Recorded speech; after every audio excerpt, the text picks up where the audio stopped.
அனைவருக்கும் வணக்கம். ஒரு சிலருக்கு பார்த்தீங்கன்னா கழிவு வெளியேற்றம் நார்மலாக இல்லை, அடிக்கடி போயிட்டே இருக்கேன், என்னால் போகிறதுக்கு கஷ்டமாக இருக்குது, இந்த மாதிரி சொல்லிகிட்டே இருப்பாங்க. ஒரு சிலர் பார்த்தீங்கன்னா சாப்பிட்டோன்னே நான் மோஷன் போயிட்டுருக்கேன் மேடம், வர மாதிரியே ஃபீல் இருக்குது, வெளியே போகக்கூட எனக்கு ஒரு பயம் இருக்குது, மோஷன் வந்துருமோ அப்படின்ற மாதிரிலாம் ஒரு கண்டிஷன்ஸில் இருப்பீங்க.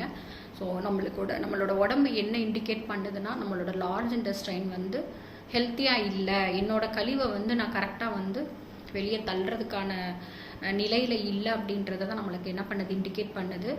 ஸோ இதுக்கு முன்னாடி நல்லா நார்மலாக நீங்கள் மார்னிங் எழுந்திரிச்சோன்னே மோஷன் போக அந்த மாதிரி கரெக்டாக இருந்திருப்பீங்க.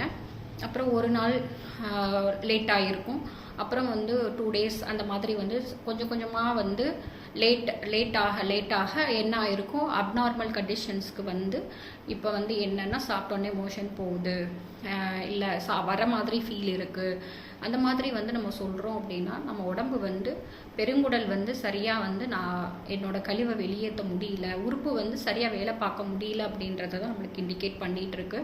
ஸோ நம்ம அக்குபஞ்சரில் என்ன பண்ணலாம் அப்படின்னா, பெருங்குடலுக்குரிய புள்ளிகளை நம்ம நிடலிங் கொடுக்கும்போது கண்டிப்பாக டிஃப்ரெண்ட் தெரியும். நம்ம இதை மோஷன் கரெக்டாக போயிடுறோம்ல, மோஷன் கழிவு தானே வெளியேற்றுது அப்படின்னு சொல்லி சாதாரணமாக நம்ம எடுத்துக்கக்கூடாது. கண்டிப்பாக இது இந்த நிலை இப்படியே கண்டினியூ ஆச்சு அப்படின்னா சிறுகுடல் இருதயம் பாதை கண்டிப்பாக அடுத்தடுத்து சஃபர் ஆகிறதுக்கு வாய்ப்பு இருக்குது. ஸோ இது என்ன அப்படின்றத நம்ம என்ன பண்ணிக்கணும், ட்ரீட்மெண்ட் எடுத்துக்கணும். தேங்க்யூ.